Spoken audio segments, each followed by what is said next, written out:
Praise the Lord. कैसे हैं आप लोग? परमेश्वर ने आज का दिन दिया, परमेश्वर को बहुत बहुत धन्यवाद देते हैं, क्योंकि उनके जैसा कोई भी नहीं। तो परमेश्वर के वचन से पढ़ेंगे और क्या देना चाहते हैं हमें, उसके लिए पहले प्रार्थना करें। आँखों को बंद करें। महान अनुग्रहकारी पिता परमेश्वर दयालु, हे सर्वशक्तिमान प्रभु जी, आज जो गहरी बातें, भेद की बातें देना चाहते हैं, और प्रार्थना में प्रभु जी आप जो अगुवाई करते हैं आप करें, और आपकी महिमा प्रभु जी हमारे जीवन से, प्रत्येक जीवन से होने पाए। उद्धारकर्ता यीशु मसीह के नाम से मांगते हैं, आमीन।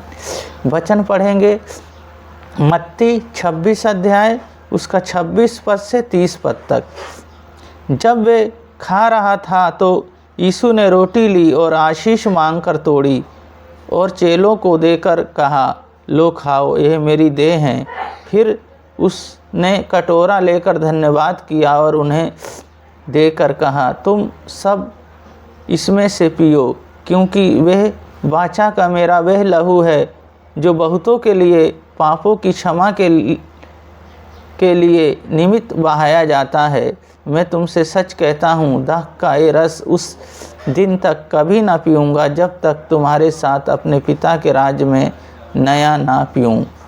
फिर वे भजन गाकर जैतून पहाड़ पर गया।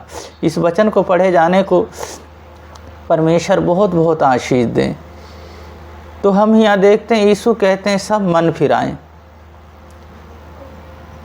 यीशु मसीह जी पकड़वाने जाने से पहले अपने चेलों को बता रहे हैं और सिखा रहे हैं, जे मेरी याद के लिए प्रभु भोज लिया करना। यह जो मेरी देह है, ये रोटी मेरी देह के समान है, ये जो दाखरस है मेरे लहू के समान है। मेरे स्मरण के लिए ही किया करना। तो इसके लिए हमें क्या करना पड़ता है? जब हम बपतिस्मा लेते हैं, मन फिराते हैं, जब मन फिरा के हम बपतिस्मा लेते हैं तो हमारा नया जन्म होता है। जब नया जन्म होता है तो हम इसमें भागी हो सकते हैं, प्रभु भोज में भागी हो सकते हैं। पुराने जीवन को, जो भी हमने किया, उस जीवन को हम छोड़ देते हैं और नए जीवन में हम प्रवेश हो जाते हैं, नया जीवन जीते हैं। जैसे यीशु मसीह ने बपतिस्मा लिया, स्वर्ग खुल गया और कबूतर की नाई पवित्र आत्मा उन पे उतर गया, तो उनको सामर्थ मिली। फिर उन्होंने अपने शुरुआत किया सेवकाई का। उससे पहले उन्होंने बपतिस्मा लिया। तो इसी तरह क्या करना, हमें बपतिस्मा लेना है और हम उसके सम्मुख में आ जाते हैं और हम उनमें मिल जाते हैं। तो इसीलिए हमें क्या करना है, हमें मन फिराना है, हमारा नया जन्म हो, बपतिस्मा लें और पुराने जन्म को हम छोड़ दें। पुरानी बातों को, जो हमारा पुराना जो स्वभाव है उसको हम बदल दें, तो नया जन्म में हम चलें। तो इसके लिए हमें प्रभु भोज लेना पड़ता है। उस संगति में आ जाते हैं, उनकी उपस्थिति में आ जाते हैं। प्रार्थना करेंगे। आप अपने हाथ शरीरों पर रख लें। महान अनुग्रहकारी पिता परमेश्वर दयालु, हे सर्वशक्तिमान, इन बहन भाइयों को, छोटे से लेके बड़े तक को, सबको मैं आपके हाथों में, आपके लहू में ढकता हूँ। प्रभु जी आप छू लें और सामर्थ दे दें।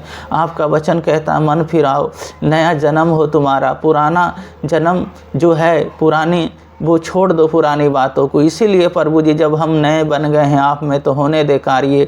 जब प्रभु जी हम नया जन्म ले लेते हैं, प्रभु भोज में शामिल हो जाते हैं, जब बपतिस्मा ले लेते हैं, आपका प्रभु जी स्मरण हम करते हैं और आपकी महिमा में हमेशा बढ़ते जाते हैं। इसी तरह इस पूरे परिवार को, पूरी फैमिली को आपके हाथों में सौंपता हूँ। प्रभु जी रोजगार, बिजनेस, मैरिज होना है, कोई भी प्रभु जी समस्या यीशु मसीह के नाम से चले जाए। आपके वचन में, आपके उपस्थिति में, आपके सामर्थ्य में हमेशा बढ़ने पाएँ। प्रभु जी सब चीज़ों में आप अगुवाई करें, जहाँ जहाँ जाएँ प्रभु जी आप इनके साथ साथ रहें। पिता, पुत्र, पवित्र आत्मा के नाम पे आशीषित करते हैं।